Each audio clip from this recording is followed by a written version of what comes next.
It's our turn, episode number 57, holiday-themed games.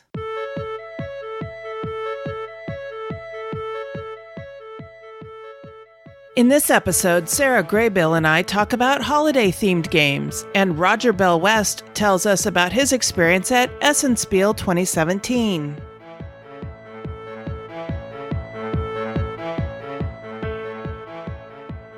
This is the Dice Tower Network, adding games to your wish list since 2005.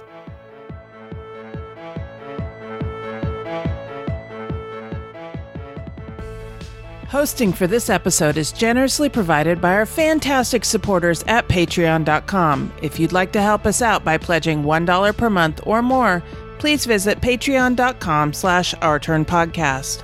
We'd like to send a shout out to our newest patron, Matt. Every dollar helps to keep this show going strong. Thank you, Matt.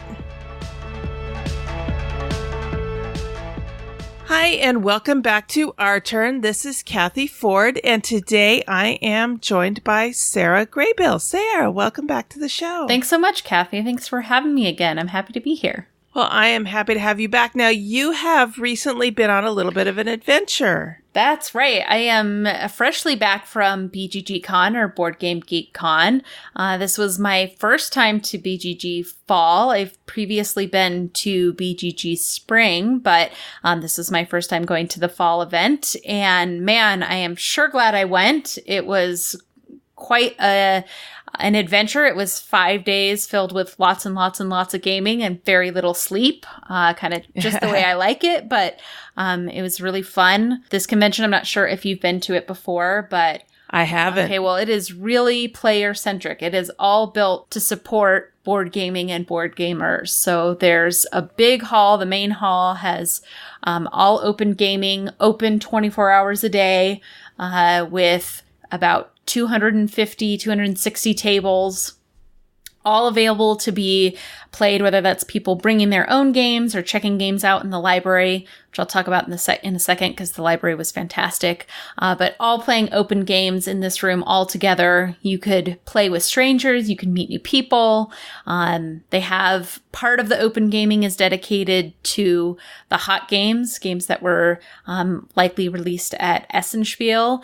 And you could go and get quick demos from BGG staff and learn how to play these hot games on really nice game topper tables. So you could have a luxury gaming experience while playing one of the hot games, which is quite fun. In addition to that open gaming room, there were also rooms on each floor of the convention that were dedicated just to gaming. People could go in a quiet place and play games with their friends or set up meetings or whatever. Yeah, it was quite a lovely experience. It will definitely be on my list of conventions to go to every year if I can make it. Now, you said you went to BGG Spring this year, right? Yeah, I went, I think it was in May, right around Memorial Day, I think it was. Now, is there a difference between the two conventions? Yeah, from my observable difference, my observation, the difference is that BGG Spring was a little smaller. It used to be kind of pitched as BGG Family, so more family-focused games and for younger audiences. I didn't see that difference reflected too much with BGG Fall. I would just say Spring, from my notice, just tended to be a little smaller, fewer people, a smaller vendor presence. Still a lot of open gaming, still a fantastic library, but not all the additional perks of additional activities to do late night, additional rooms open on every floor of the hotel. It was, just a much more low-key experience, but still BGG, even the fall one, while I did say that, I was up a lot of late nights and very little sleep, it was still very relaxed, easy gaming. It wasn't like a Gen Con or an expo type experience where you're overwhelmed with people, overwhelmed with activities and rushing around, from event to event. You can really kind of set your own schedule and play games at your pace and experience the joy of play. Essentially, that's really what it's set up to do. So, and they do that really well. They have that really enabled well. Nice. Now, do they have game mastered events there, or is it just all open gaming? It's primarily open gaming. I'm sure that there are some game mastered events. I didn't participate in too many of them. I did one late night event where they had this tournament style of spinning tops, kind of like battle tops where you're competing to be the last top spinning in an arena. That was quite a fun event. And I'm sure that they have other activities and events set up like that. I didn't observe or participate in them, but really the focus of the convention, even if they do have those GM'd type events, the focus is on playing. So they have a huge library. This is probably a good place to talk about it. Just one of the biggest libraries you've ever seen, thousands of games available at almost all hours of the day or night for you to check out. They really have a wonderful library system where you just scan your badge, scan a barcode that they've stuck to the game, and then you're off and playing. They have a really easy return system where you just come in and check in the game, essentially scan it again, and then put it back on the shelf where you found it. So for the most part, I think people are checking games out of the library or playing games that they bought at one of the 2 vendor halls, or playing games that they brought themselves in that. Wow, 2 vendor halls? Yeah, 2 vendor halls. It's not like it's not like Gen Con rather, or Essen, where the booths are huge and the displays are huge, and they're just nice, easy, accessible booths where you can go and talk to the people running the booth, maybe catch a demo of a game that isn't out yet, or a soon-to-be released game, or a recently released game. Have easy conversation, but still go home with a lot of goodies. I packed light and intentionally brought a bigger suitcase than was needed so that I could stuff some goodies in my suitcase to bring home. Nice. Yeah, this is definitely, because this convention falls is the kind of right after Essen, some of the vendors and some of the games that are released are just have hit the States. So it's a good place to score some of the hot new games. And I definitely made sure that I brought some games home. Very nice. All right. And I assume you're going to tell us about some of those now? Yeah, absolutely. So one of the games that I played there, it was actually my favorite game of the convention. I didn't get to bring a copy home because there weren't any copies for sale at this event, at least not from what I could see. But I did order it and expecting it to arrive this weekend. But it was my favorite game of the convention. I played it. It was in the hot games area. I played it, I think, 4 or 5 times throughout the event. But it's this wonderful abstract game called Azul. So it's a game designed by Michael Kiesling for 2 to 4 players. I say it's abstract. There is a theme. You are essentially building a mosaic wall. You're collecting tiles that look like little ceramic mosaic tiles and using those to build a wall on your player board. But the mechanisms and everything are fairly abstract and strategic, like an abstract game would provide. The really interesting thing about this game is the tile or the drafting mechanic that it employs. So in a given game, just the way you play is you set up, there's a number of supplier factories dependent on player count, and you put 4 of these little ceramic tiles at each of the supplier factories. Once each supplier is filled, then you start the game. On your turn, you can take tiles from any given factory, but you can only take all the tiles of a given pattern. So there's 5 different pattern styles. So if on one tile, for example, there's a yellow tile and a teal tile and 2 orange tiles, you could take either the 1 yellow tile or the 1 teal tile or the 2 oranges. You couldn't just take one of the oranges. That's a little bit strategic in how you set up the board, which you could get, during gameplay. But essentially, you're trying to pick the tiles that are most opportune for you and place them on your board. Once everybody, this drafting mechanism will continue, or once you select your tiles, rather, you push the remaining ones into the center of the board, and now that becomes a new location. You'll continue drafting tiles until all the tiles are gone from the game. And then you'll take the tiles that you've collected and set into kind of these temporary locations on your board and build them into your quote unquote wall. So that's where you'll actually be placing the mosaic pieces to remain throughout the game. And when you do that, you're scoring points. So you get a point just for moving a tile from the temporary area into your tile wall, and you'll score additional points if you can get tiles adjacent to one another. So like in the game Quirkle, if you get a line of 3 tiles, you'll score 3 points. And if you get a line of 3 vertical tiles connected to a line of 3 horizontal tiles, if they're all connected, you'll score 6 points. Kind of each tile or that one tile that's at the cross section can score double, essentially. So you're trying to score additional points that way if you can. Play will continue over a series of rounds until one player, or at least one player, has filled up an entire row on their little 5x5 grid that represents their wall. And then you'll continue scoring for that round and score any bonus points. There's bonus points given based on if you can complete rows or columns, or if you can collect and place in your wall all 5 tiles of a given pattern. And then it's just most points at the end of the game. So it's pretty simple. I didn't even go into all the placement rules or anything like that, but it's very easy to pick up, very easy to learn, and has really strategic decisions. What I loved about the game is the drafting mechanism, as I said, but also that you're really not just focused on what's good for you or what's bad for you that you want to avoid, but really how you manipulate the tiles so that you can force your opponents to take things that may not be opportune for them, or force things that might give them negative points, and while still being mindful of what's good for you, kind of the long game versus the short game. It provided a lot of clever interaction without necessarily these kind of take that action. So you could definitely manipulate other players without it feeling too swingy, I guess. But it was just a lovely little game. I think even new gamers can pick it up, and I can't wait to get it. I rate it a 5. I would rate it higher if the scale went higher. I just really love this game, and I can't wait to have it this weekend and play it as much as possible and introduce it to my friends. Nice. All right. I've been seeing that pictured a lot on Twitter. And it looks like a very beautiful game. Oh, yes. The physical tiles are just beautiful, shiny plastic. The patterns are beautiful.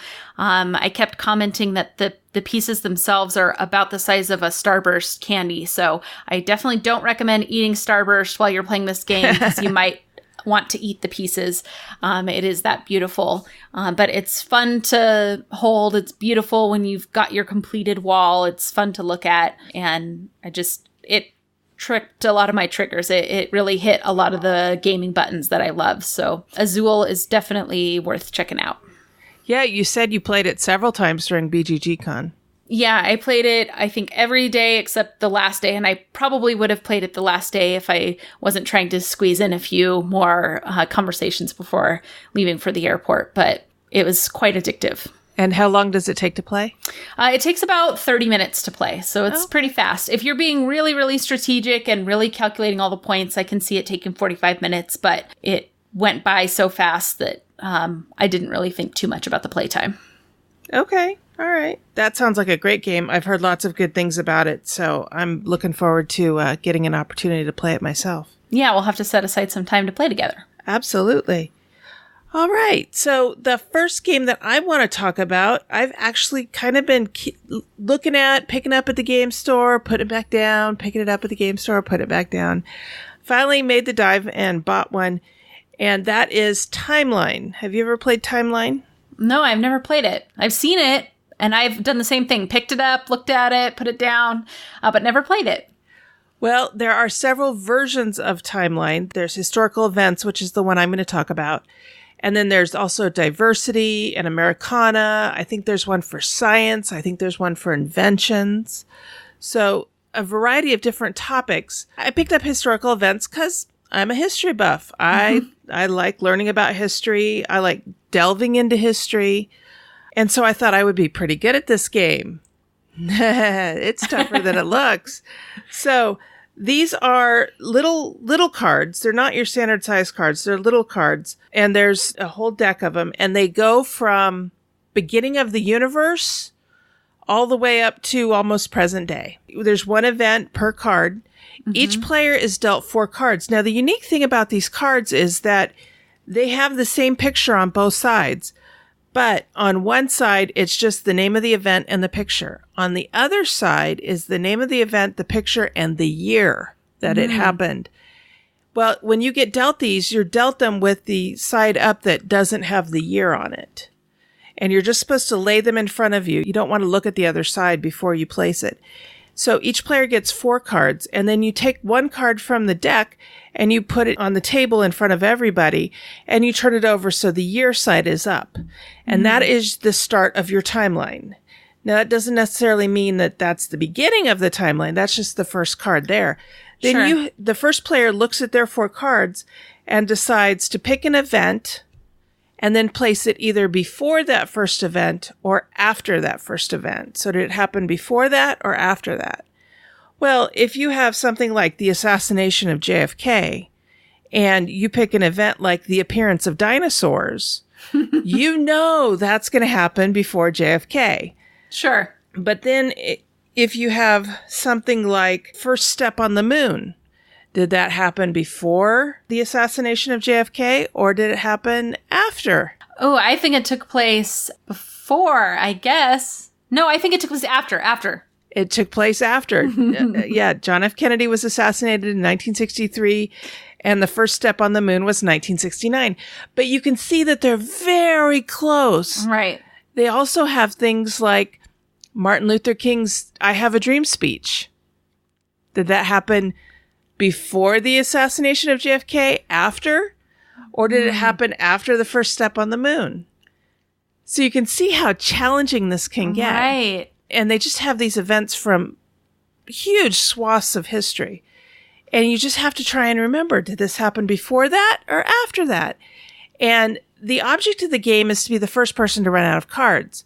Now, if you place a card in the timeline and you got it right, great, you don't get a replacement card. If you place it in the timeline and you're wrong, the card you just placed gets removed from the game altogether, and you have to draw another card. Right. So this was a pretty quick playing game. We played it twice, and I think it only took probably about 30 minutes to play both games altogether. Wow, that is fast. Yeah, it's a really quick game. So, and it's easy to explain to people, and it's quick and easy to play. It's a fun little filler game, but it's also kind of a thinky filler because you're sitting there going, gosh, when did this happen in history? And like I said, it's events from all phases of history. It's events from around the world. Right. Now, if you're playing the game that is Timeline Americana, that's just going to be more of American type history, I think. Maybe more American fads than history kind of thing. Sure. So this is the first timeline game I've played. Now I'm kind of eager to try some of the others just to see what they contain. Yeah. I imagine part of the interesting fact of the game, or the interesting part of the game, is that it's not just being good at history, but thinking about how events are related to one another, which you don't normally do when you're learning about history. You kind of learn about it from a given region or whatever. So thinking about it as things being relevant to each other that aren't normally correlated, it must be challenging. Yeah, and like there were 2 events that really made me stop and think. Actually, let me give you 3 of them. One is the crowning of Ramses II. The second one is the building of the lighthouse at Alexandria. And the third one is Cleopatra crowned Queen of Egypt. Now, which one of those would you put first in timeline? I think I would put the lighthouse at Alexandria first in the timeline. You would be incorrect. Oh. Ramses was crowned pharaoh first. Okay. By almost a couple thousand years. Oh, wow. Okay. Yeah, so I mean, my history there is quite very a bit. wrong. Yeah, no. And then Cleopatra came after the Great Lighthouse. So, yeah, it's just fascinating how sometimes you don't even think about connecting some of these events. Right. So anyway, it was fun. It's timeline historical events, and I definitely give this a 4. I think with some more playing, I would probably tick it up a little bit more. But like I said, we've only played it a couple of times. So, but I had a lot of fun with it. Interesting. Yeah. Well, the next game that I've been playing is one called Meeple Circus. So just a little bit of history. Is on the day after Thanksgiving, on the Friday after Thanksgiving, we were trying to play, my entire group of friends was trying to play as many unplayed games as possible. So this was a game that was sitting in the collection of one of our friends, and he brought it over so we can bust it out and take it off of our wall of shame, so to speak. So this is a fun, light dexterity game for 2 to 5 players. The theme of the game is you are in a circus. You're competing against your opponents to create the most spectacular circus act and score points. The game is played over rounds where you are in each round collecting resources or different kinds of meeples, essentially, which is either different color meeples, different shapes. There's a clown, there's a ringmaster, there's different animals that you can collect, different props like a tightrope or balls or barrels.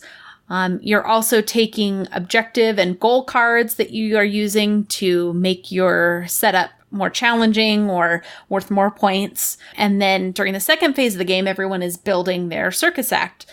There is a little bit of time pressure, so you have a limited amount of time to create this act. So not only is it challenging balancing meeples on their heads and trying to stack them up all upside down, but you're trying to do it on the clock, which always adds a little bit of chaos and franticness. And then you're scoring points kind of based on what the audience or what cards are revealed that the audience says they want to see. So there's kind of 4 acts that are turned over in each round that may help you dictate and score more points. You can always score points just based on the circus act that you build, but you'll score more points if you build something that is a real crowd pleaser. So for example, if you build a pyramid of meeples, that may be worth 3 or 4 points. And, building a tower of meeples standing on top of an elephant may be worth 5 points. So if you can find a way to do both of those things together, you'll score even more points. So it's very creative. The theme is very well integrated into what you're doing. Definitely balancing your meeples is very reminiscent of trying to build a unique circus act, and it feels thematic. It is a dexterity game. I know that doesn't appeal to everybody. I enjoyed the experience, and I think I would definitely play it again. It may not make it necessarily into my collection, but it is a fun game that I think almost anybody can enjoy, provided you like dexterity games. I think, family members can pick it up. The rules are simple. There were a few things in the later rounds that some of the objectives might be more trouble than they're worth. That might be a little dismissive. I've only played it once, but there were some things that were quite frustrating to set up or hard to do. And I might have just better served like sacrificing those bonus points and just focused on getting the points I knew how to get. You get a certain amount of points based on certain types of meeples score points if they're on the ground or above the ground, or you can kind of always score points. And I might have had my time better served just focusing on that rather than these alluring bonus points that were almost impossible to do. But it was pretty easy. It's very light. I think the box says it's about 45 minutes. We played it faster than that, but you could certainly spend more time with it if you wanted to. I think I rated it a 3.5. I wouldn't turn down a play. One thing I would definitely make sure of is it is a dexterity game, but you're not, necessarily trying to manipulate or flick things. You're actually trying to stack things. So just make sure you have a really stable play surface to play on. No wobble, no balance. Don't play where somebody can walk by and bump a table and ruin everybody's circus act. It definitely needs an isolated, stable play space. Now, that's almost always true with any dexterity game. That's true. There are some games like Flick 'em Up where you want concentration, but you're actually just flicking. You're trying to knock things over, and this is a little more of that balancing act. No pun intended, but yeah, it certainly is. Yeah, definitely. I know that is important in many dexterity games, and this one felt even more important. So just make sure you don't let the 2-year-old play with you who might, go wild and destroy everything. Now, how long does your acrobatic act have to stay stable? Oh, that's a great question. It doesn't have to stay stable for very long. I mean, you kind of all remove your hands at the same time, or when your minute or however long it is up, then you just have to have it stable long enough to score it, and then you can knock it over. So as long as it's stable, I guess it's a fair amount of time, but as long as it's stable enough to be scored, then you're good to go. Once it's scored, you can knock it over. Okay, cool. So yeah, it was interesting. I would play it again. And that was Meeple Circus. Again, it was designed by Cedric Millay. It's an interesting take on a dexterity game. And again, one thing I really loved about the game is how thematic it was. And it felt like what you're doing is reminiscent of the theme. So if you like dexterity games and you're looking for a new one, I'd recommend checking it out. Now, what's your OTP rating on this game? I think I will rate it a 3.5. So maybe not add it to my collection, but would certainly play it anytime. Okay, good. All right. So last Thursday was Thanksgiving here in the United States, and we went over to my friends Dwayne and Yurko's for Thanksgiving. Hi, guys. And we played a big complicated game that I will talk about here in just a little bit. But after that was done, we still had about an hour or so before it was time for dinner. And Dwayne and Yurko were off finishing up the potatoes and things like that. And so we were just kind of checking things out, looking for a nice, simple game that we could play in the interim while we were waiting for dinner. And we noticed that Dwayne had this one little card game on his shelf called Fact or Crap. And we had never noticed this before, but apparently it's one that's been in his family for quite a while. It came out in 2001. His sister was at Thanksgiving and she says, "Oh yeah, that's an easy game to play. Let's sit down and play it." And so we said, all right. Now, the title of it isn't all that enticing. Right. But because Dita knew how to play it, we were like, all right, let's sit down and play it. So this is another kind of trivia game. Sort of. Basically, when it's your turn, the person to your left draws a card. And they ask you to pick a number from 1 to 3. And then whichever number you pick, they ask you that question. Okay. If the question says all in, that means anybody at the table can try to beat you to answer the question. And your answer is simple. It's either fact or crap. Was the statement that they read true or false? Right. So they would ask a question, or they would make a statement, and you would either say it was fact or crap. And if you got it right, regardless of what the answer was, if you got it right, they would hand you the card. First person to get 5 correct answers wins. So it doesn't even take that long to play. Right.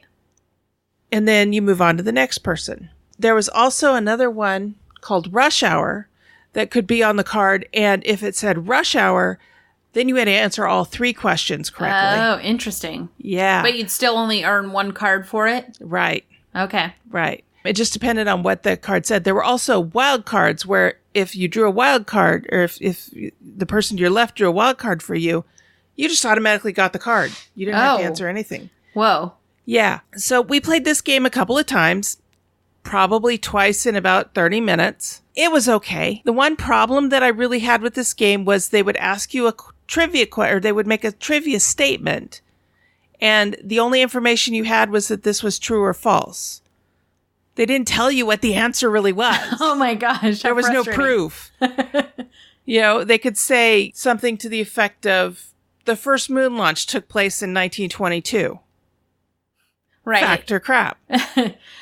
But you don't get to know the actual answer. You don't get to know when it took place. Exactly. And that kind of, that drove me a little nuts. If I don't know the answer to something, I want somebody to tell me what the answer is so that I now know it. Right. This game doesn't do that. And, it was okay. It was diverting. I don't know that I would say it was fun. Yeah, Would I be eager to put this in my collection or even eager to play it again? Probably not. Right. Overall, I give Fact or Crap a 2.5. Wasn't quite kindling, but it's not one that I'm eager to play again. It kind of had too many bugs for me. Right. Yeah. Could somebody play where they just flipped a coin every time and didn't actually try to answer? I mean, would that be a viable strategy? Or always saying fact, fact, fact? Would that be a possibly winning strategy? Or no? Okay. No. So you actually had to try. Yeah, you kind of did. Because when I was looking at the cards, some cards would have 2 facts and a crap. And some would have 2 craps and a fact. Okay. And so it was kind of, Right. There was no rhyme or reason to it. There was no system that I could see to it. Right. It was just basically, what do you know for sure? Right. And you didn't even have to know the facts for sure. You just kind of had an inkling that no, for example, no, the moon launch didn't take place in 1922. Right. You know that for pretty certain. You may not know that it actually happened in 1969, but you're pretty sure it didn't happen in 1922. Right. Right. You know, unless you're playing Civilization on the computer, then that's a possibility, but not in actual history. So anyway, that's factor crap. It's all right, but not any great shakes, in my opinion. Interesting. Well, maybe I won't check it out, but it does sound like it might be interesting, at least for some type of trivia. If you need trivia questions for something, might be interesting. Except don't expect it. Don't expect the answer, right? Well, that's what Wikipedia is for, right? Yeah, true. All right. The next game that I also played, I picked it up at BGG and got to play it on Friday as one of my unplayed games, is this lovely little game called Favelas, designed by Chris Bryan and published by WizKids. It's something I actually got to do a playtest of at Unpub in March earlier this year, but was really excited to play the final version. It's a tile laying game. The theme of the game is that you are trying to beautify these iconic favela houses of Rio de Janeiro. So it's a very colorful game. These iconic houses come in a variety of colors, and essentially what you're trying to do is collect or build houses of a certain color or of certain colors, whatever colors are the most valuable at that time. You have dice that you roll at the start of each round, and whatever number is on the purple die represents the points that you'll score if you have the most purple houses at the end of the round. But the dice, being dice, of course, can't just stay stable. So when you're collecting your tiles, you also have the ability to stack them in a way that lets you manipulate the dice to either lower or raise the value of them. So essentially what you're trying to do is raise the value of the homes that you're trying to build, of the color that you're trying to win the majority of, while simultaneously lowering the value of the other scoring points. So you might want to lower the value of the greenhouses if you're not winning the majority in green, so that your opponents don't score as many points as you do. It's very easy to pick up, very streamlined rules. It's played over 3 rounds, so you're scoring points every time. You're trying to score majorities every time and, re-roll the dice and adjust the points every time. It's a really light, easy game. It took about 30 or 40 minutes to play. It still has that same strategic element. I guess I really like this mechanism, but a lot of the games I play tend to be not only looking out for what you're accumulating, but being aware of what you're leaving for your opponents to pick up, or how you're manipulating the board state for your opponents. And this definitely has that element too. You want to make sure that you're aware of what your opponents are doing. It is what I would consider a filler game, but it also feels like a light Euro. It has some of that strategy, those strategic elements, not just tactical responses, but actual kind of long-term strategy over what you're trying to do. And it's a great game. I, again, will be introducing it to my family who are not necessarily gamers, but introducing it to new players. And we'll certainly bring it out for game nights with my regular game group as well. I rated it a 4. It might even be a 4.5. It's probably somewhere in between those. I think I will definitely play it at any time, and it'll make it to the table a lot. It has a great table presence just because it's so colorful and beautiful. It's fun to think about the shapes and tile building and the way that the game asks you to manipulate the tiles. And yeah, I really enjoyed it. It's a great game. Now, you said you played this at Unpub. Mm-hmm. Yeah, so that was in March of this year, I believe. And it's out already? So was it Kickstarted?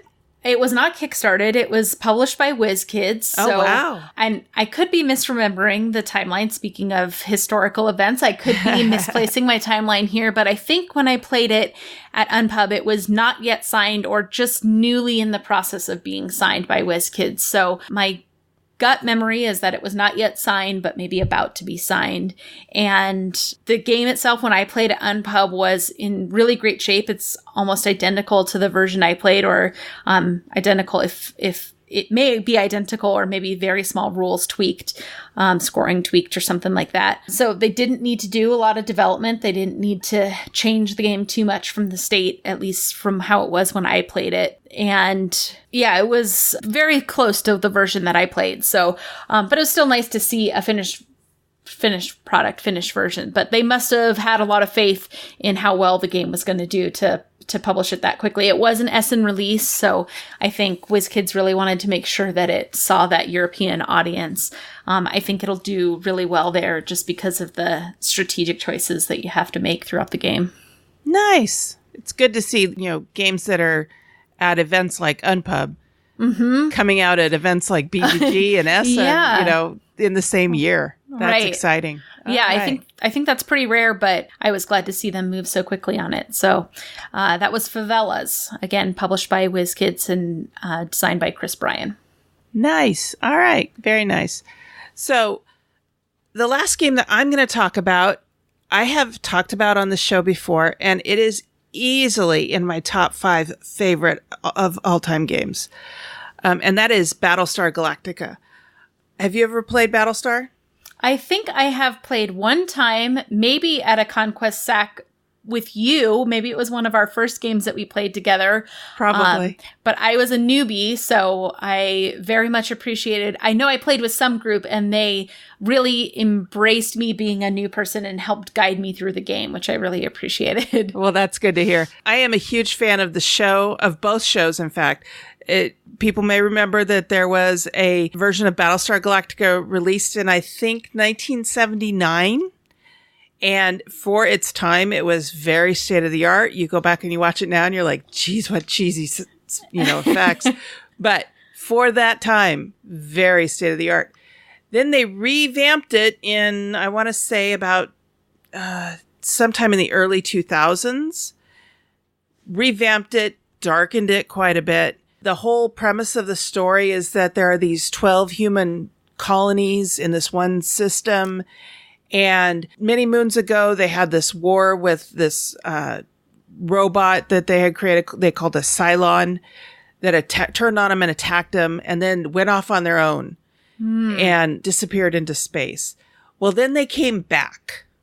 And they came back with a vengeance, and they did a nuclear strike on the 12 colonies, decimated the population. Only the people in space were able to get away. And then the Cylons kept coming after them and were trying to wipe out all of humanity. And their goal was to get to Earth. Right. The people at Fantasy Flight did a great job of embracing this IP. And the designer is Corey. I'm sorry, Corey. I can't pronounce your last name without butchering it. It looks like it's a Eastern European name, Konajeka. I apologize. Anyway, it is wonderfully designed. It has all of the flavor of Battlestar Galactica. In fact, they use screenshots from the television series. Nice. And they use them wonderfully. In fact, Mark and I just rewatched the series. It's on Hulu, and we rewatched the series. And every now and then I go, Mark, that's that one card. You remember that card from the game? And he goes, oh, yeah, you're right.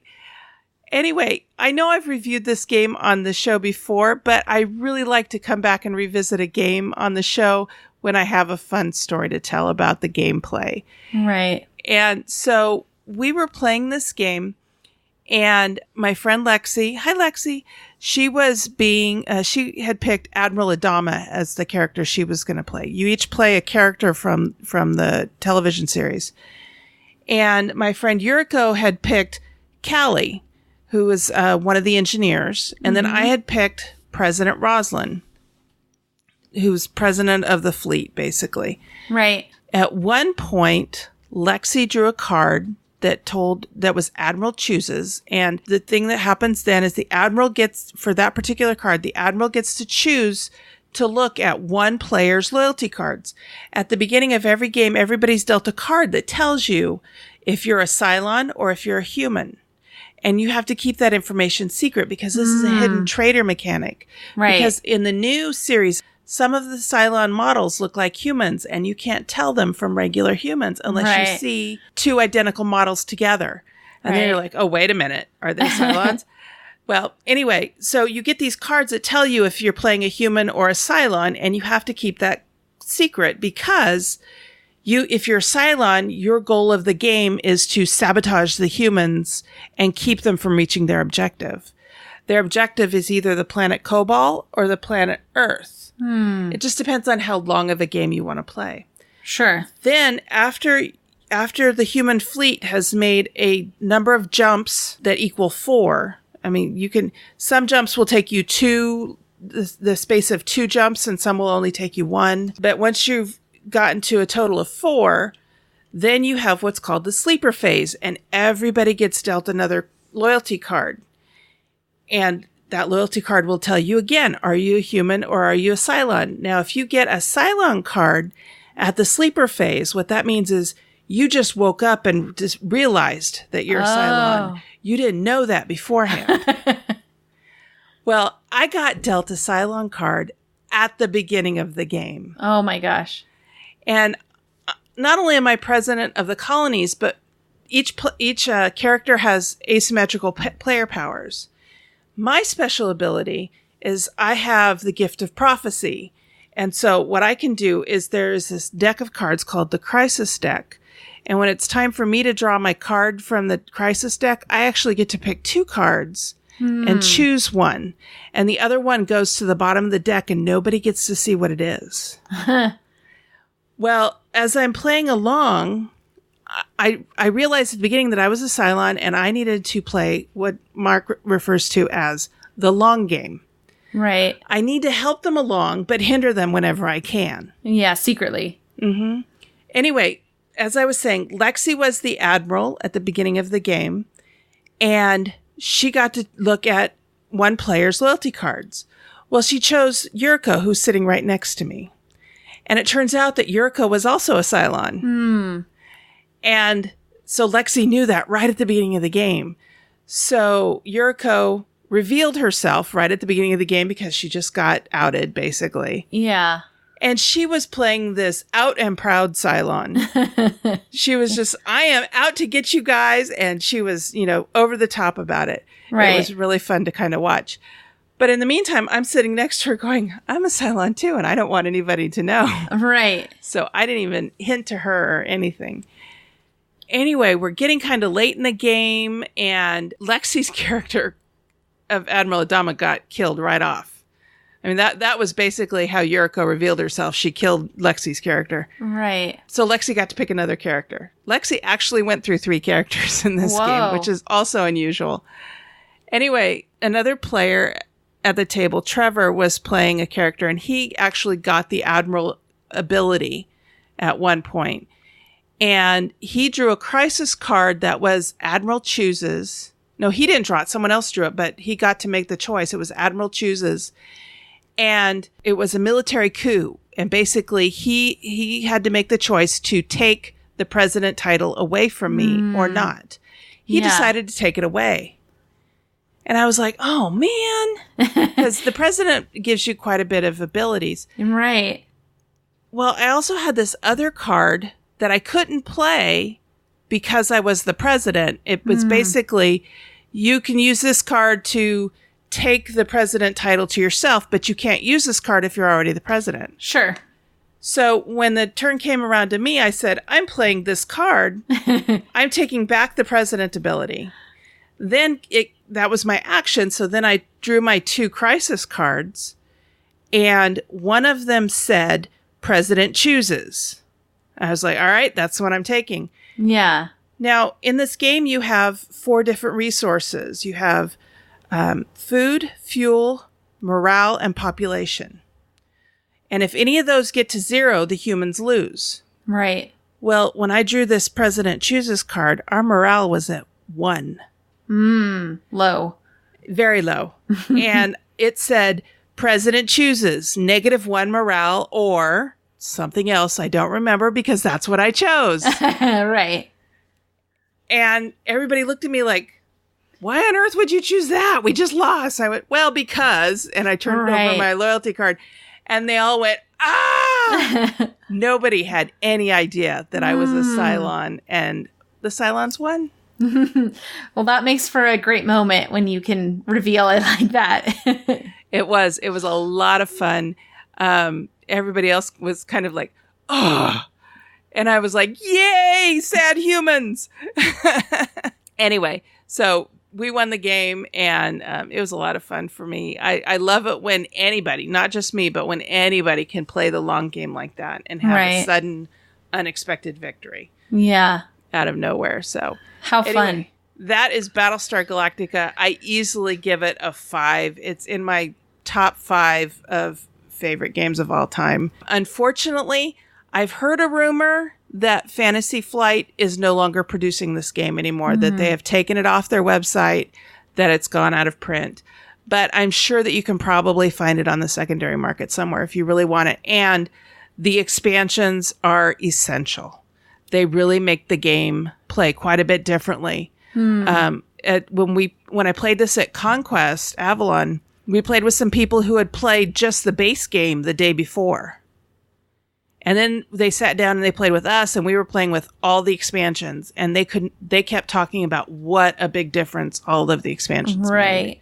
So it makes for just a richer experience by playing with all of those? Absolutely. Okay. And in the base game, when the fleet jumps away, the Cylons disappear. With the expansions, when the fleet jumps away, the Cylons that you were contending with move to a different board.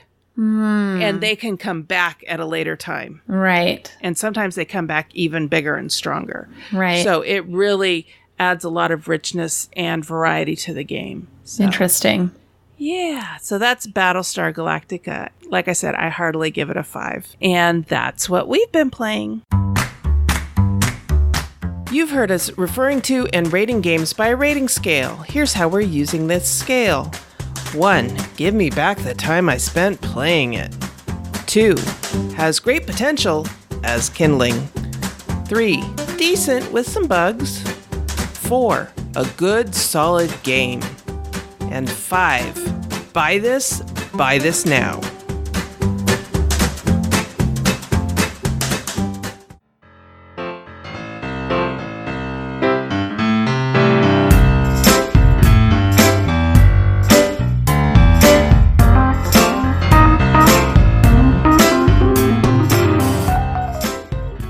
Hi, this is Roger, unofficial Essen correspondent for our Turn podcast. If you're not working in the games industry, there are bad reasons and good reasons to go to Essen Spiel. You won't get games cheaply, because most of the vendors sell at the same prices you'll see back home, but you save on postage. You often get small promo items thrown in, and the main one for me, you'll get the chance to see games that aren't in the normal retail system. That's certainly what I tried to do this year. There were some games I simply knew I wanted, like The Captain is Dead. Supply to the United Kingdom has been a bit uncertain recently.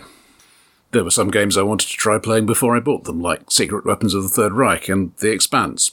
Though WizKids didn't do any demos of The Expanse once they'd sold the 100 copies they brought with them, so I'm still looking to try that out sometime. And there were games I had no idea would be there, like Bogle Bros. Tim Fowers is working on getting normal distribution, but it's not in place yet. And Death Over the Kingdom, which is a card game with really beautiful art that sucked me in.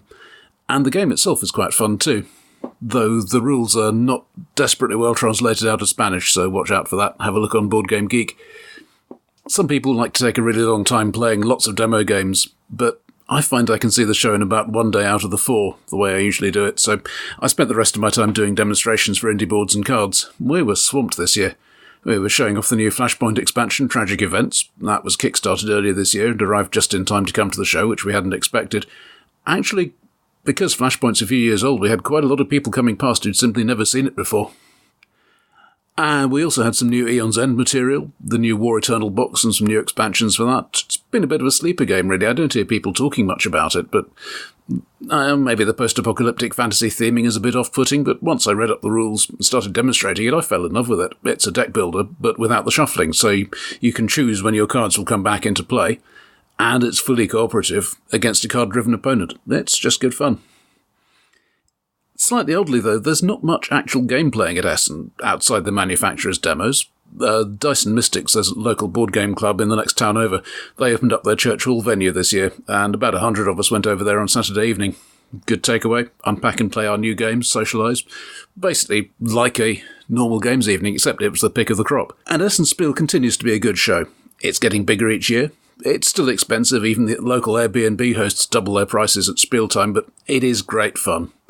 And it's the highlight of my board gaming year. You can contact me as Fardrick on Board Game Geek. I'm usually on the Our Turn podcast forums.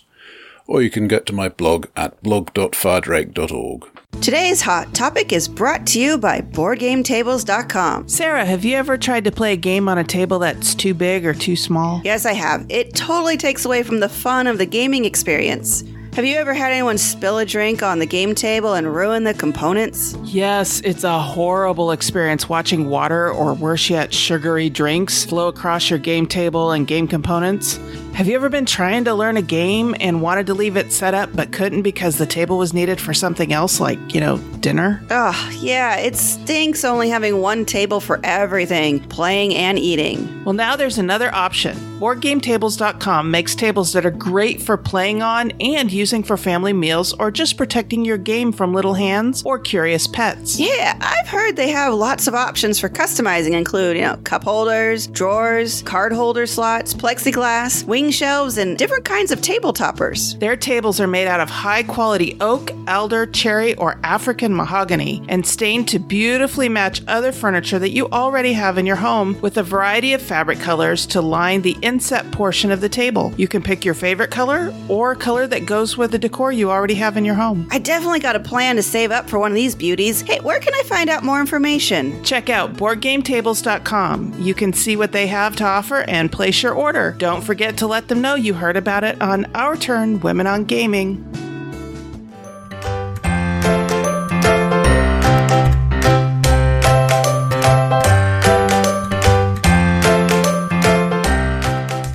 All right, for today's hot topic, we are talking holiday-themed games. Now, before you hit fast forward because you're not a fan of Christmas, hold your horses. We're not necessarily talking Christmas-themed games.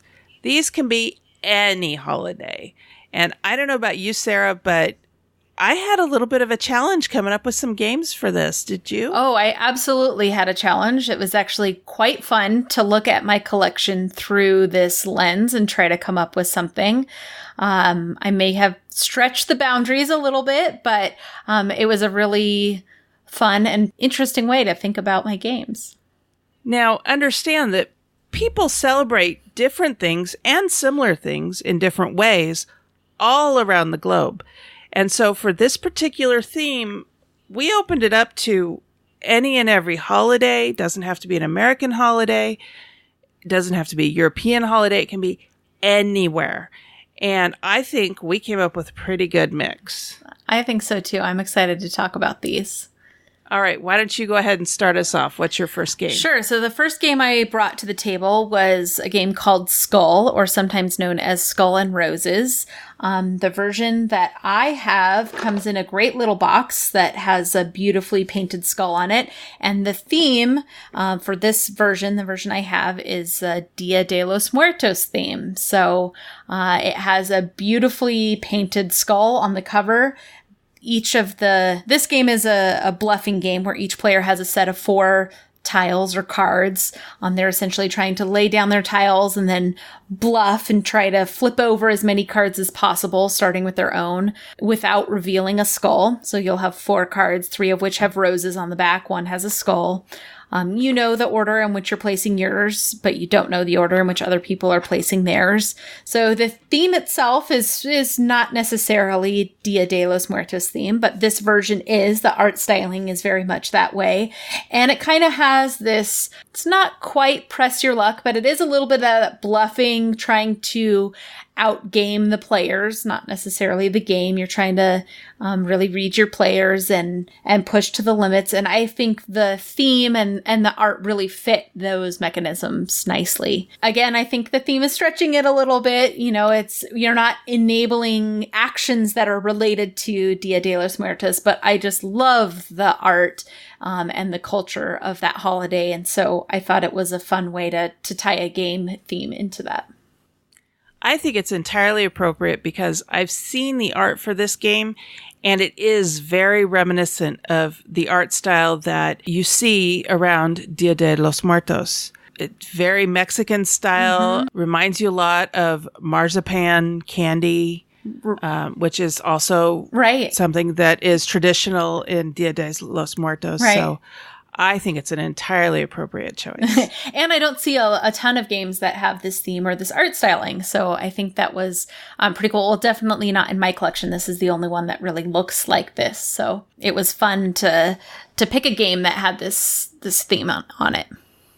Okay, excellent. My first game that I'm going to bring up was actually introduced to me by Sarah Reed because it was designed by her friend Danny Devine, and that is Ghost Love Candy, which is a Halloween-themed game. Great. And this is a neat game that I think you could play with kids. The box itself says that it can be played 8 and up. So I'm very much looking forward to my almost 3-year-old niece getting old enough to play this, but that's going to be a few years off, but I have it now. So in this game, each player takes a deck of cards that are different ghosts that each have a different numerical value on it. And then there's a deck of cards that are made up of children in Halloween costumes. And each of the children have a number on them, and that is their scare value. And the idea here is that the ghosts miss candy. You know, they've died. They can't taste candy anymore. Right. And they miss it. And so the only way that they can experience tasting candy is to possess children on Halloween. But if too many ghosts possess a specific child, that child reaches their scare threshold, which is the number on their card, and they get scared. And we always play it that they get scared and they throw up their candy, which it never tastes good the second time around. Sure. Anyway, each player is also given a candy value card, and it tells you the 6 different types of candy and what their value is to you. Each card is different. So for some players, the peppermint candy might be the most valuable, while the candy corn is not so much valuable. For other players, candy corn is going to be the thing to go after. And like I said, it's different for every player. You choose your ghost, and each kid gets given, if I remember correctly, each child is given a piece of candy from a deck of cards. And then you put your ghost on that child to try and get that candy and be able to score that candy. But if your number on your ghost pushes that child over their scare threshold, then, if I remember correctly, you lose that candy. You play until the candy cards run out, and then you finish the round and you score it, and whoever has the highest score wins. Now, it's a pretty simple game. I mean, it kind of has to be in order for 8-year-olds to be able to play it. But it's still engaging for adults. And there are some pretty strategic decisions to make. You know, which ghost are you going to choose to do the haunting? It depends. Each ghost has a different number. The artwork in this is delightful. The children are equally balanced as far as gender goes. Yeah. And they're also pretty equally balanced as far as ethnicity goes. It's not just a bunch of white kids in Halloween costumes. Right. There are all kinds of ethnicities represented. And so I just find this game completely delightful. Sarah did a review of it earlier this year, and I happened to mention that this game was on my buy list, and a fan of our show named Roger, he actually got a copy and had a copy sent to me. Oh, how nice. Because he heard that I wanted a copy. So I just want to thank Roger again for sending me a copy of it. I am completely delighted to own a copy. This is a game that I can play with any member of my family. And like I said, I can't wait for my youngest niece to get old enough to be able to play it, because I think she'll find it delightful as well. Yeah. So that's Ghost Love Candy from Steve Jackson Games. It was designed by Danny Devine, and I absolutely give this a 4.5. Awesome. Well, that's one of the ones that I've been picking up and putting down every time I go to my local game store. I pick it up and look at it. I'm a little bit partial because my birthday is on Halloween, but like you said, the art style is very intriguing to me. I think it looks really fun, and it's actually nice to see a Halloween game that isn't horror themed. So I think that is an interesting take on Halloween, and it looks quite cute. So I think one of the things that you probably hesitate about this, because I know that you're big on 2-player games, this is a 3 to 6 player game. Okay, well, that's good to know. So you will need to have other people besides just you and John to play it. Right. And so it because it's just Mark and me here, and unfortunately we can't trust Sadie and Shasta not to lick the cards.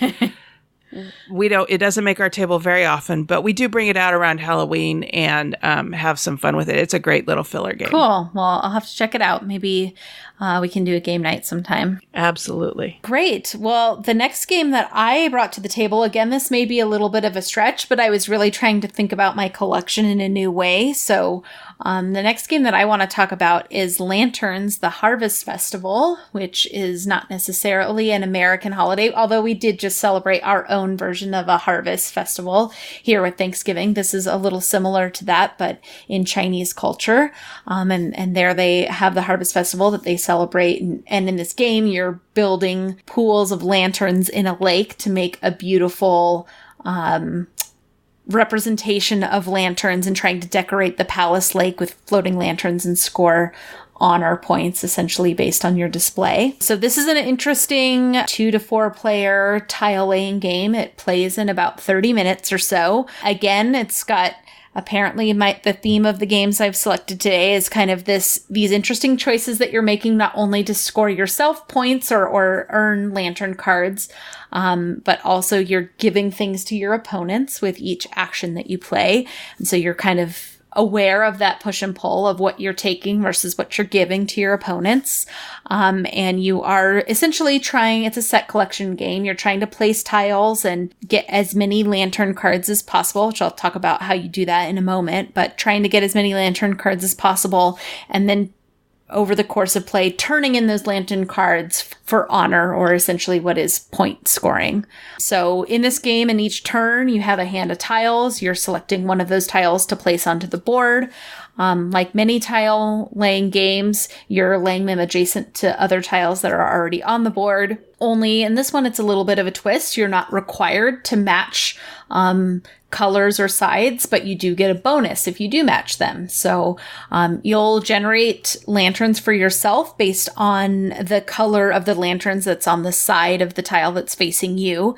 You'll also give your opponents lanterns cards based on the sides that are facing them. You can kind of play that to your advantage. If a certain supply is running out, you can give your opponent a black lantern if there are no more black lanterns available, and then kind of cheat them out of the turn, essentially, or out of the free gimme. But you'll also get a bonus for yourself if you do match. So on your turn, you could, you're collecting generally a minimum of 1 lantern card, but can collect more than that if you're matching things well and being strategic in how you place things. So it's a really light game. It's very replayable. I play it with a lot of my game groups, but also, again, introduce it to new gamers. I try to be a little bit of an ambassador and teach coworkers games at lunch, or slowly getting my family into more gaming. So this is definitely one that hits the table with them. Again, the theme is definitely well integrated into the game, but it doesn't feel like a holiday experience necessarily. But I would say, to me, the theme is very evocative of the culture in that it's a very peaceful but thoughtful experience to play this game. So it's contemplative when you're playing your turns, but in the end you have this really beautiful experience, but well thought kind of strategy. Like I said, maybe a little bit of a stretch to tie it to a holiday, but it's a game that I always enjoy, and it was fun to think about it in this new light of being this celebration type game. I love this game. It is on my short list of games to get, and it also has an app that you can play against the computer or against your friends. Mm-hmm. And that app is also very lovely. Oh, yes. They do something that the board game could never possibly do. When you place a lantern tile on the lake, you hear the splash. Mm-hmm. And there's this soft, calming music as well if you leave the music on. And it's very thematic. Right. And very beautiful. Yes. And I have played it more on the app than I have in person, but I have played it in person, and it is definitely on my buy list. Yeah. And it's a game that I would like to introduce to my non-gaming family, for sure. Yeah, I think they did a fantastic job with the app, and I play it a lot as well. I play against the AI, and they have different challenges, the different objectives that you can try to do. So I'm working my way through those as well. And you're right, it has a very more vivid experience in the app, something that, you just can't duplicate in a tabletop experience. But yeah, it's a great fun game. And I guess I hadn't really connected it to the theme, but not really to this holiday or celebration perspective. So it was interesting to try to think about it in that light. Well, a harvest festival is something that does happen in many cultures around the world.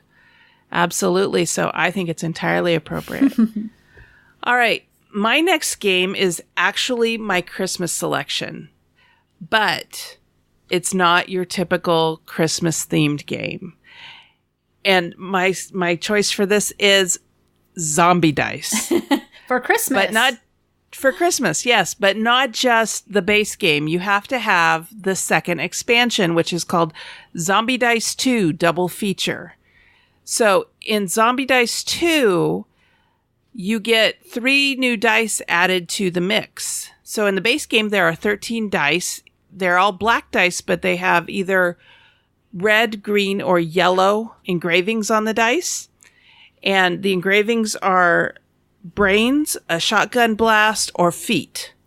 And the thing that's different about this game is you are playing the zombie. You're not fighting the zombies. Right. You're the zombie. You're the one after the brains.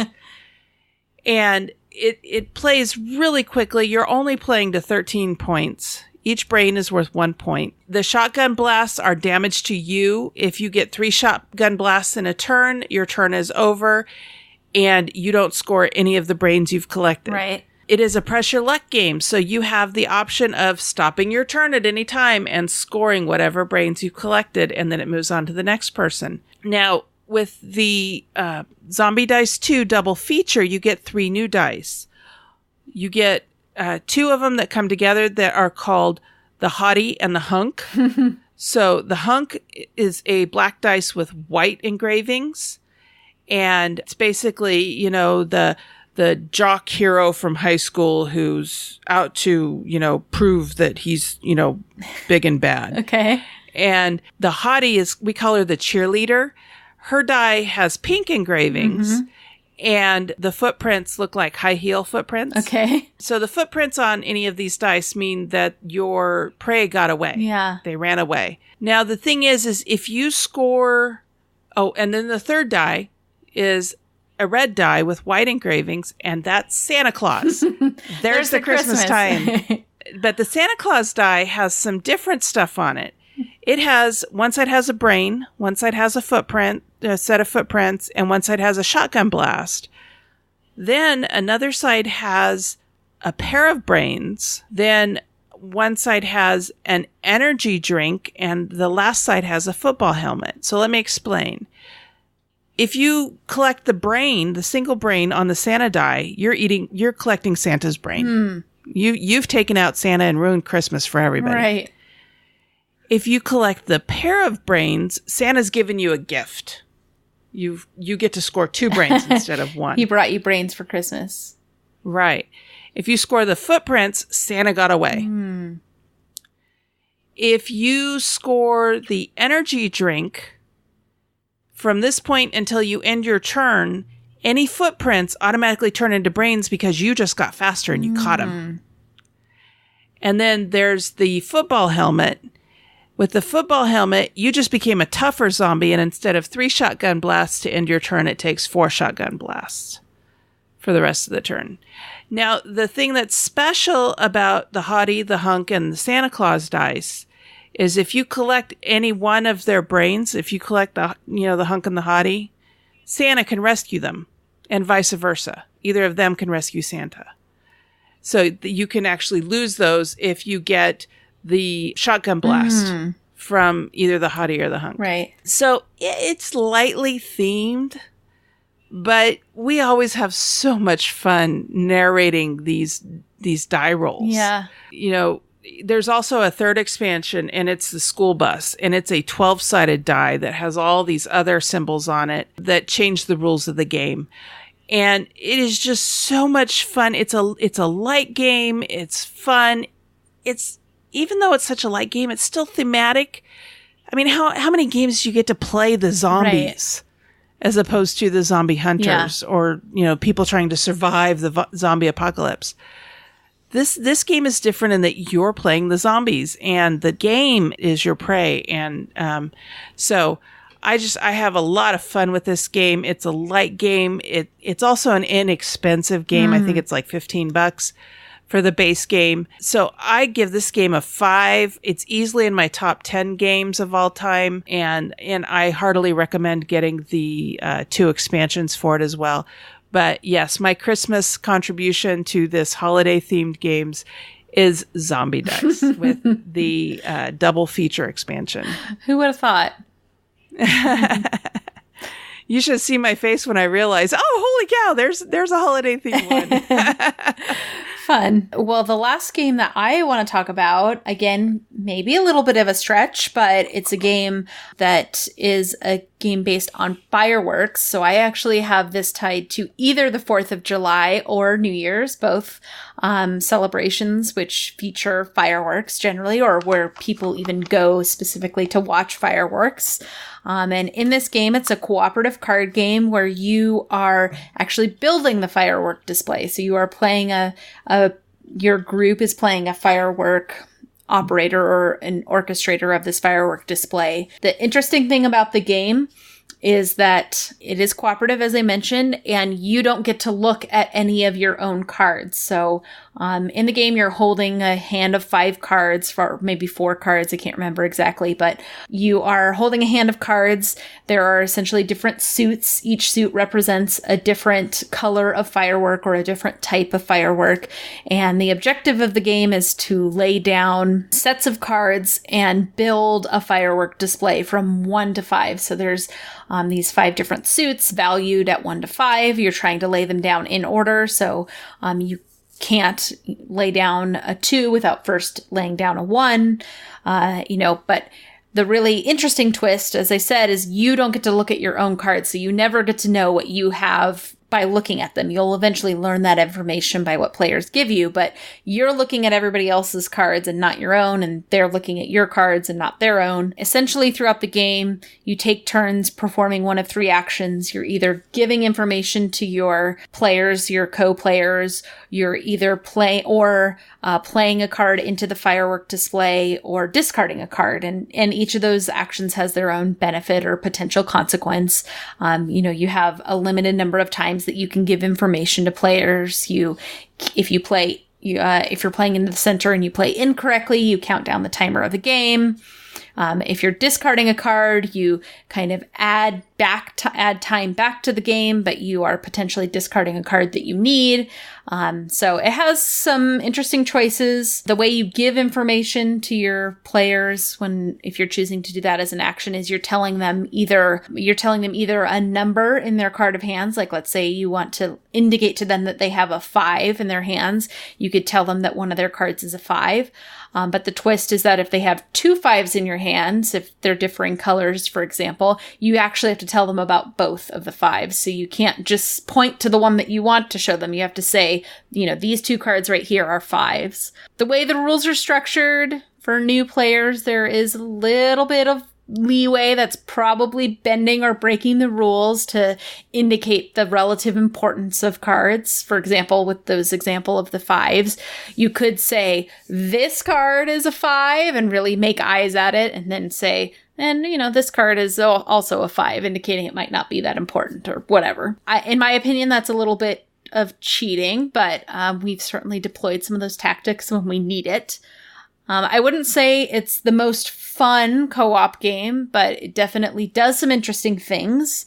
And I don't know that many games about fireworks, so I think the theme is pretty interesting. The other interesting thing about the game is that it's not just a win-loss condition. You're actually just scoring points. So you kind of score points based on the highest value of firework that you are able to pull off in any given suit. So I think there's a maximum of 25 points, if I remember correctly. So you'll just score anywhere from 1 to 25 points and kind of do well or judge your performance based on where you fall in that range. So it's not just, oh, we scored nothing or we didn't do it. You can kind of give yourself a little bit of pass by getting a few sets completed.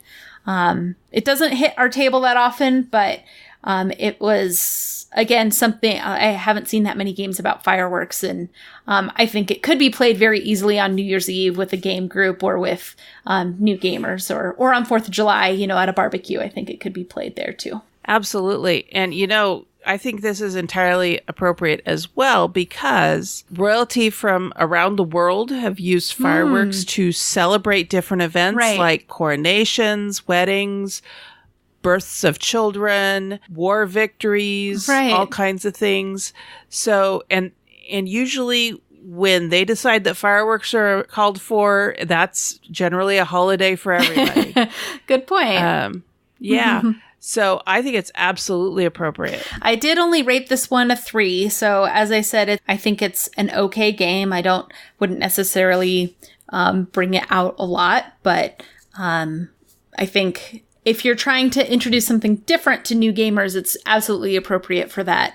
But Hanabi, I've also heard, so I was talking about the card game, and I've also heard that there's a deluxe version that has tiles that are a little easier to, rather than holding cards in your hand and trying to kind of hold them strategically or break the habit of drawing a card and looking at it. That's a really hard habit to break. That the tile laying experience or the tile experience is a little easier to manipulate in front of you and set aside, and you can kind of have a little less dependent on that memory because you can set them up in certain ways that key you into what they might be. Or certainly I would think drawing tiles is not quite as intuitive as drawing cards, so you might have a less of a tendency to want to look at the tile as you're drawing it.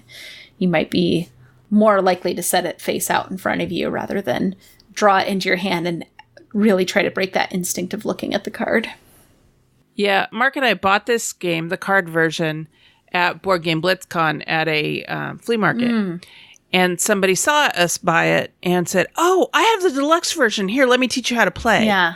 So we got to sit down and play with the deluxe version before we ever played with the card version. And it is a very nice tactile experience. I think this is a game that you have to practice playing in order to get the hang of it. We did not do well in playing this game. But I think if we sat down and played it some more and practiced giving hints and receiving hints and trying to interpret things a little bit, then it could become more of a fun game. Yeah.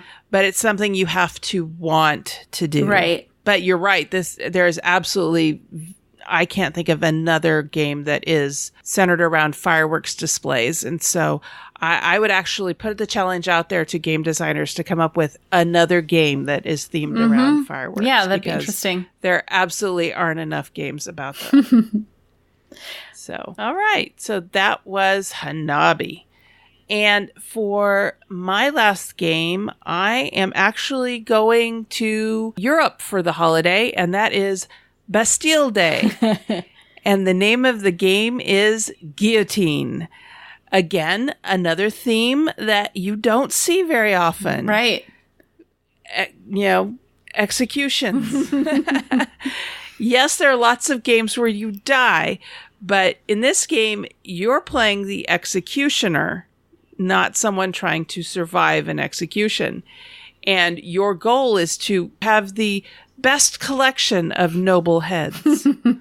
It takes place during the French Revolution, and it's played in 3 rounds. You set up, there's a cardboard guillotine. It doesn't actually work. It's just a picture of a guillotine and an executioner. And then you lay out in front of the guillotine 13 cards, and on each of these cards is a different noble.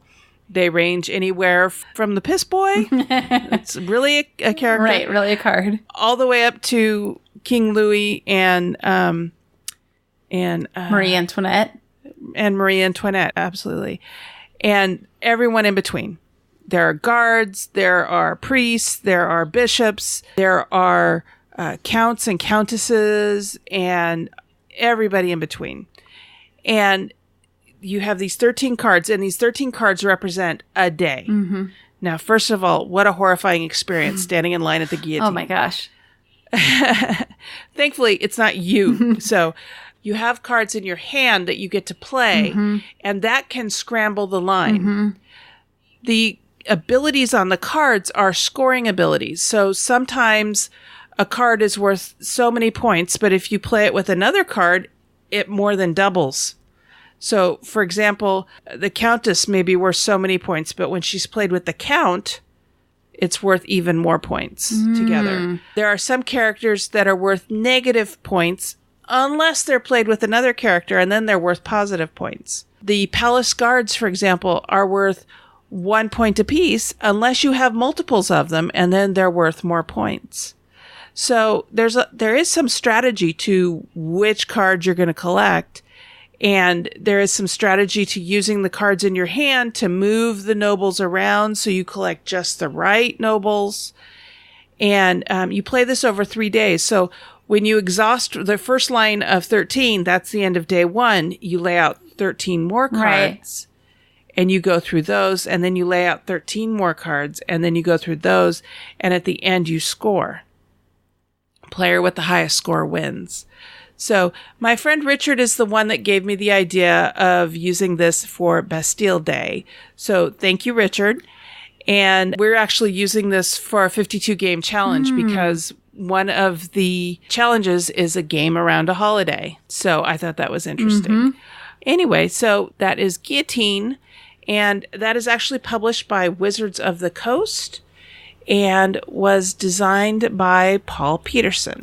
I like this game quite a bit, and the very first time I played was with a group of people, I think at max player count perhaps, and this particular group, whenever they play, everybody is required to speak in a French accent. So if you're going to play one of the ability cards, you have to try to put on a French accent, which of course I am horrible at, so I will not try to replicate right now, but it was an interesting way to bring even more theme into the game. I felt very French playing that version. I absolutely cannot do that. I am terrible at accents. For anybody who's familiar with the TV show Firefly, whenever I am doing the Firefly role-playing game and I'm trying to act out Niska or Badger, who both have accents, I just look at my group and I go, sorry, not doing the accents, but this is Niska. So yeah, I'm terrible at accents. Mark's really good at them, but I'm terrible at them. So anyway, so that's Guillotine. All right. And we asked the question on our Board Game Geek Guild, number 2600, what holiday themed games do you enjoy? And we emphasize that these don't have to be winter holidays. Any holidays throughout the year would be great. And so we got a few answers to that. Roger said, I think the closest I get is Parade, which is barely themed at all. I haven't played Parade. Have you? Oh, yeah, I have played it. I own it. I guess what would be the holiday theme? I mean, it is Alice in Wonderland, or at least the version I have is like Alice in Wonderland themed. Maybe kind of Eastery. I wonder if there was a different version that he's played that might be more. I don't know. It's an interesting game. Interesting point collection. Kind of got a little bit like Guillotine, where you're setting up a line of things and trying to score points based on manipulating that line. Okay. Roger, let us know what holiday you think this is for. And then he also added, I did run a Flashpoint fire rescue game on the garage map where the car was Santa's sleigh. Not many presents got delivered that year. I take it he was not able to save the garage. So I didn't realize there was a Christmas theme to Flashpoint. Yeah, me neither. So that's interesting. And then Adrian said, I recently bought the card game 12 Days, which I hope to play at Christmas time. So that is pretty obviously the 12 Days of Christmas. Right. So I haven't played that one. Have you? Nope, I've never even heard of it. I'll have to check it out. And then my friend Richard Bright says, Guillotine is the only game set around a holiday that I can think of that I own. It's one of my favorite fillers. Like I said, he gave me the idea to use Guillotine for Bastille Day. And so when I was coming up with my list for this particular topic, that was the first one on it. So how fun.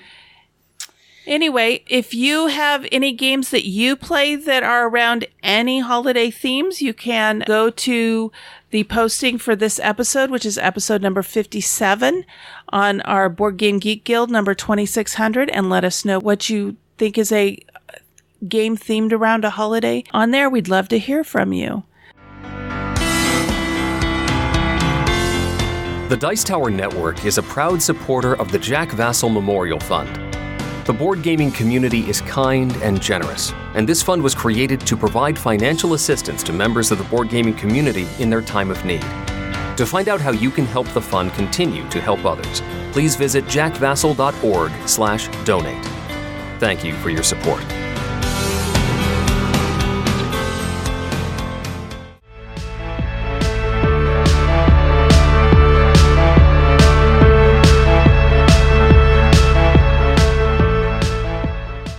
Okay, so we're getting to the end of the show, and it's time to talk about what we're looking forward to in the next week or two.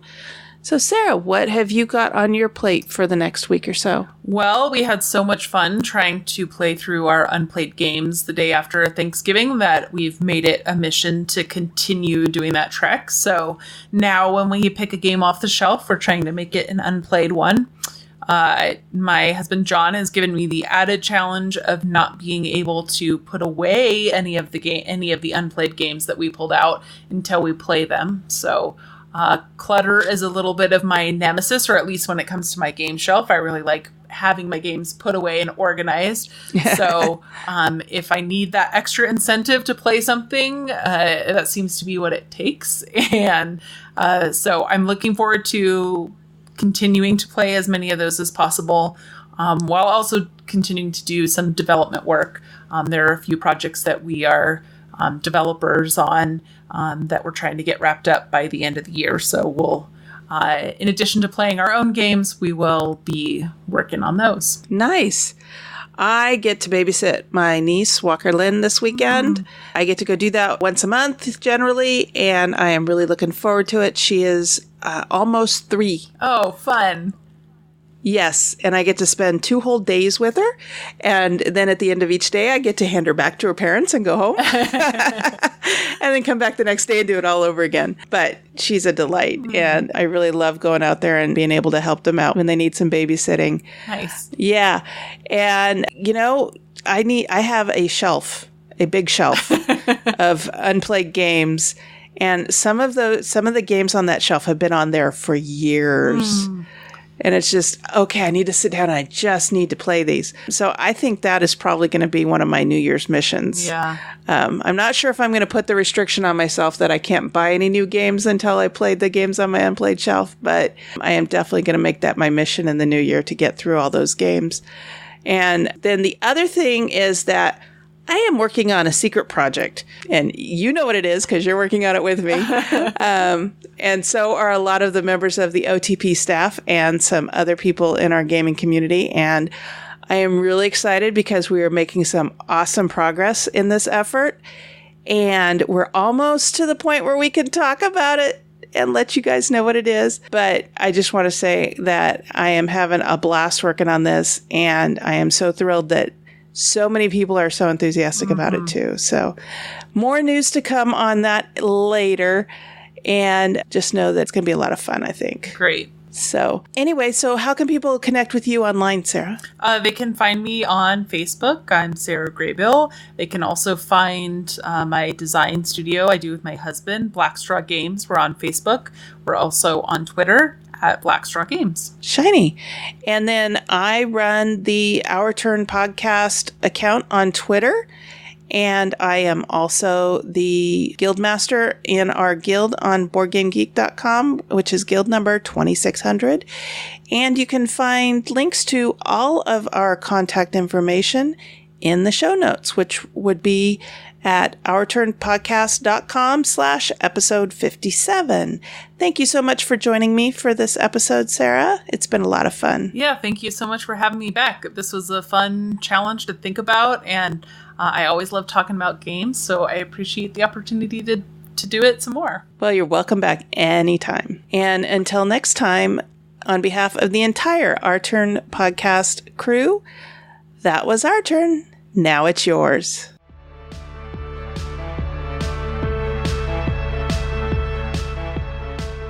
Thank you for listening. This episode was recorded on November 27th, 2017, and is written and produced by Cathy Ford and Sarah Graybill with assistance from Sarah Reed, Roger Bell West, and Mark Ford. Next time, we'll discuss game difficulty. We want and encourage your questions, comments, and feedback. Please call 916-426-2873 and leave us a short voicemail or send an email to feedback@ourturnpodcast.com. Our theme music was composed by Adriana Crickle. Incidental music was provided by Ben Sound. Please check out our show notes to learn more about these talented artists. The material in this episode is copyrighted under Creative Commons Attribution Non-Commercial No Derivatives 4.0 International License. If you want to learn more about the games discussed in this episode, please visit our website at ourturnpodcast.com/episode 57. You can find a list of the games along with links to their listing on BoardGameGeek.com. We are proud members of the Dice Tower Network. You can find out about other shows in the network like Board Games Insider, Four Corners of the Board, or Out of Game by going to dicetowernetwork.com. Thank you for your support. If you like what you heard, please tell your friends about us.